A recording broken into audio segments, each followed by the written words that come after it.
बंधुओं, स्वाध्याय जीवन में एक ऐसा कार्य है, पुरुषार्थ है, एक समसाध्य प्रक्रिया है जिसको अपनाकर मनुष्य अपना लक्ष्य प्राप्त कर सकता है। मनुष्य के जीवन के कई लक्ष्य हुआ करते हैं। कुछ लोग जीवन में धन कमाने को अपना लक्ष्य बनाते हैं, क्योंकि धन से अनेक कार्य सिद्ध हो जाते हैं। धन से अच्छे भोजन की प्राप्ति होती है। धन है तो आज के समय में शिक्षा की प्राप्ति, ज्ञान की प्राप्ति, नॉलेज प्राप्त हो सकती है। मकान, कार, बंगला और जो भी जीवन में सुख सुविधाएं हैं उनको प्राप्त किया जा सकता है। बंधुओं, बहुत से लोग ऐसे भी देखे जाते हैं जो बहुत पुरुषार्थी होते हैं। उन लोगों की तुलना में जो बहुत धन कमाते हैं, परंतु उनको उतना धन तो नहीं मिलता, लेकिन उनके पास एक ज्ञान की दौलत, अनुभव की दौलत, एक अच्छे विचारों की दौलत और अच्छे लोगों की मित्रता, सहयोग, साथ, यह सब उनको प्राप्त रहता है।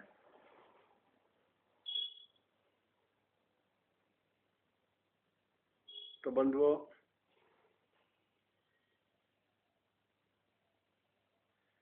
पुरुषार्थ एक जीवन में ऐसा गुण है किसी भी व्यक्ति का, जिसको यदि वह सही दिशा में करता है तो उससे अनेक लाभ हो सकते हैं।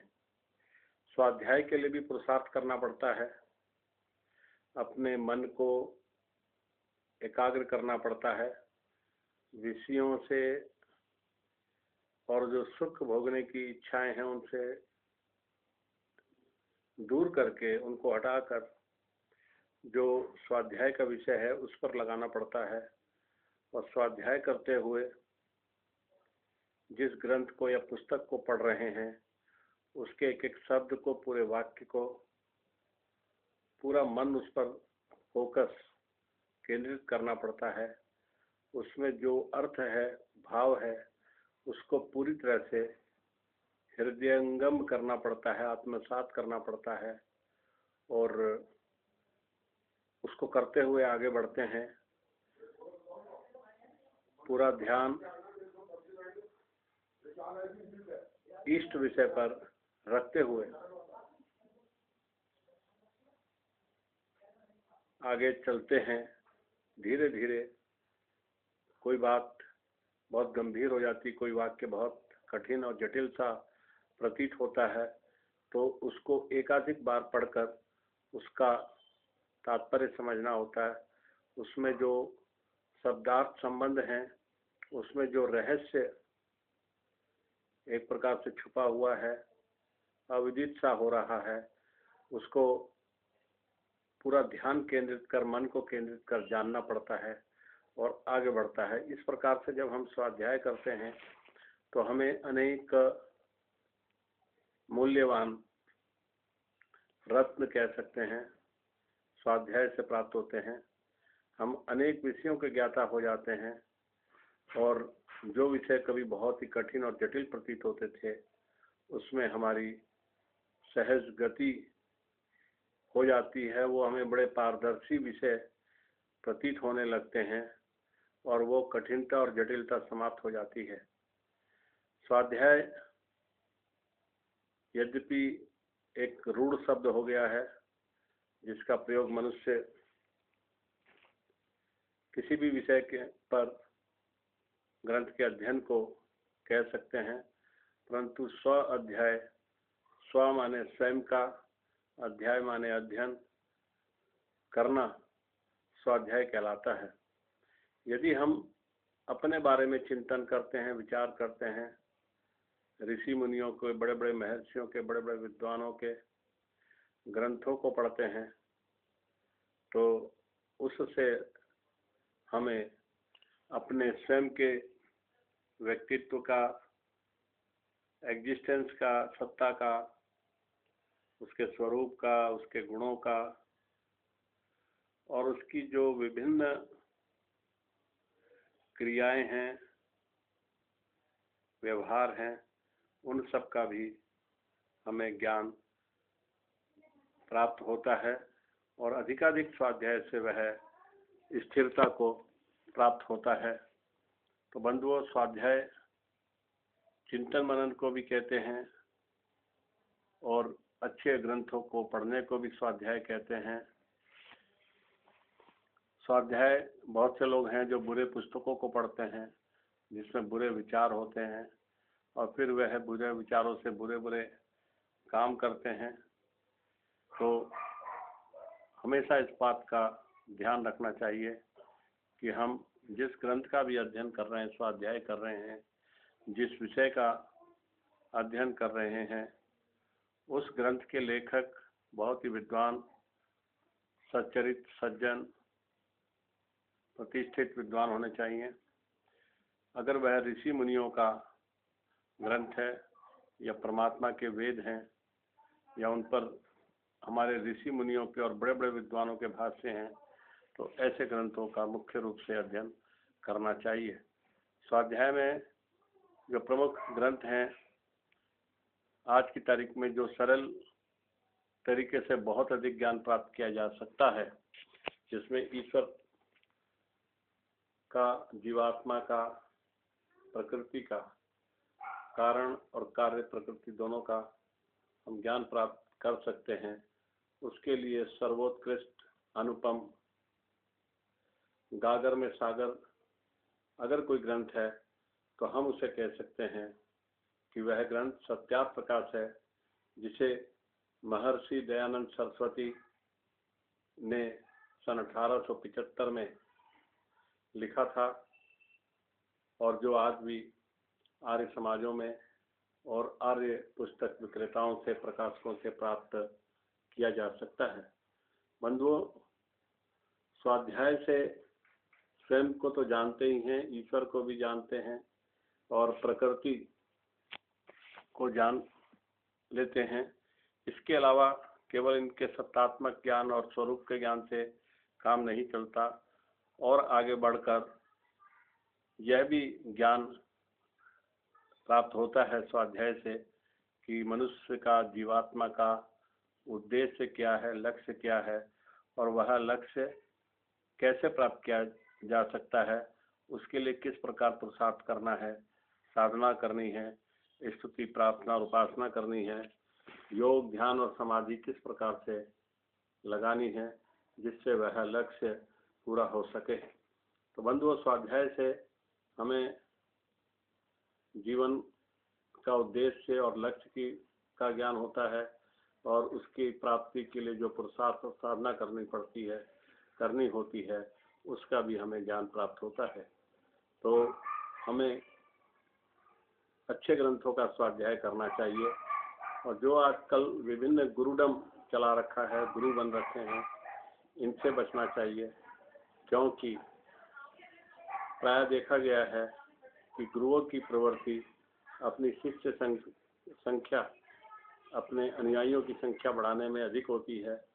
अधिक से अधिक दान प्राप्त हो, अधिक से अधिक उनको साधन मिले, अधिक से अधिक लोग उनके शिष्य बन जाएं और वो और शिष्य बनाते रहें, जिससे वह एक सुख की अनुभूति करते हैं कि मेरी शिष्य संख्या इतनी बड़ी है, मेरे पास इतना धन, वैभव, संपत्ति है। बड़े बड़े मंचों पर बैठकर वह जब कथा करते हैं, टीवी पे प्रसारण होता है, तो उसे देखकर वह बड़े बड़े गदगद होते हैं। हमने अनुभव किया है कि उनका यह उद्देश्य नहीं है कि मनुष्य को उनके वास्तविक लक्ष्य से, यथार्थ लक्ष्य से परिचित करा जाए और उसकी प्राप्ति के लिए जो साधन और पुरुषार्थ की आवश्यकता है उसका सही ज्ञान कराया जाए, बल्कि वह उनको कैसे अपने शिष्यत्व में पूरा उसको पक्का बना लें, चाहे भले ही उनको कितने अंधविश्वासों का सहारा लेना पड़े और भले ही वो अपने मूल उद्देश्य से, मुख्य उद्देश्य से दूर हो जाएं, उसकी शायद उनको परवाह ही नहीं होती। तो इसीलिए आवश्यकता है कि ऐसे लोगों से बचा जाए, किसी को गुरु ना बनाया जाए। गुरु बनाया जाए तो केवल परमात्मा को, क्योंकि योग दर्शन के अनुसार वह गुरुओं का भी गुरु है और आदि गुरु संसार का वही है। वह हमारे जीवात्मा के अंदर उपस्थित है, विद्यमान है, प्रकाशित हो रहा है। वही ज्ञान का दाता है, सारे ज्ञानों का। जो भी कहीं कुछ जितना भी ज्ञान है, सब सत्य विद्या और जो पदार्थ विद्या से जाने जाते हैं, उन सब का आदि मूल परमेश्वर है। परमेश्वर सत्य चित्त आनंद स्वरूप, निराकार, सर्वशक्तिमान, न्यायकारी, दयालु, अजन्मा, अनंत, निर्विकार, अनादि, अनुपम, सर्वाधार, सर्वेश्वर, सर्व अंतर्यामीन, अजर, अमर, अभय, नित्य, पवित्र और सृष्टि करता है। उसी की उपासना करनी योग्य है। तो बंधुओं, यह हमें स्वाध्याय से प्राप्त होता है। आत्मा के स्वरूप का भी ज्ञान हमें प्राप्त होता है। आत्मा कैसा है? आत्मा चेतन स्वरूप है, सत्य है। इसमें आनंद की का अभाव है और आनंद की अभिलाषा में, आनंद की चाह में, आनंद की इच्छा से यह प्रकृति में जो प्राकृतिक भौतिक पदार्थ हैं उनमें सुख की अनुभूति के लिए उनको प्राप्त करता है और उसको उनका भोग कर सुख की अनुभूति करता है। खाने पीने की वस्तुओं से सुख होता है, आँखों से अच्छे चित्र देखकर सुख की अनुभूति होती है, कानों से नाना प्रकार के शब्दों को सुनकर नाना प्रकार की प्रवृत्ति के लोगों को सुख की अनुभूति होती है, त्वचा से सुख की अनुभूति होती है और इसी प्रकार से जितनी भी हमारी ज्ञान और इंद्रियां हैं उनसे हम सुख की अनुभूति करते हैं। तो बंधुओं, स्वाध्याय के द्वारा हमें भौतिक और जो प्राकृतिक सुख हैं इनकी नश्वरता का, इनकी समाप्ति का, इनकी क्षण भंगुरता का भी ज्ञान होता है। तो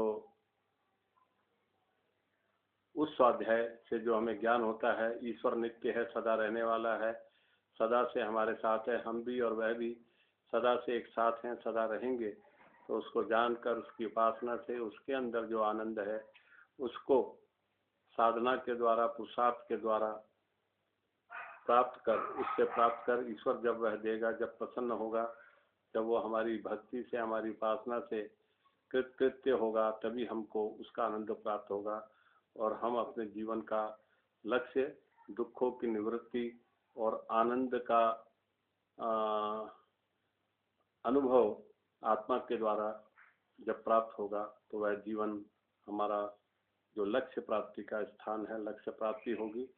तो उसके लिए हम साधना और पुरुषार्थ को करें, अच्छे ग्रंथों का स्वाध्याय करें, सत्यार्थ, प्रकाश, योग दर्शन और जो ऋषि मुनियों के ग्रंथ हैं जिनमें मनुस्मृति, 11 उपनिषद, 6 दर्शन, 4 वेद, उनके ऋषिकृत और आर्ष भाष्य जो है उनका अध्ययन करें और अपने जीवन को सफल बनाएं। तो यह स्वाध्याय से समाधि, मोक्ष की प्राप्ति, दुखों की निवृत्ति आदि के बारे में हमने संक्षिप्त विचार व्यक्त किए। आशा है आपको पसंद आएंगे। यहीं पर इस वीडियो को विराम देते हैं। ओम सम।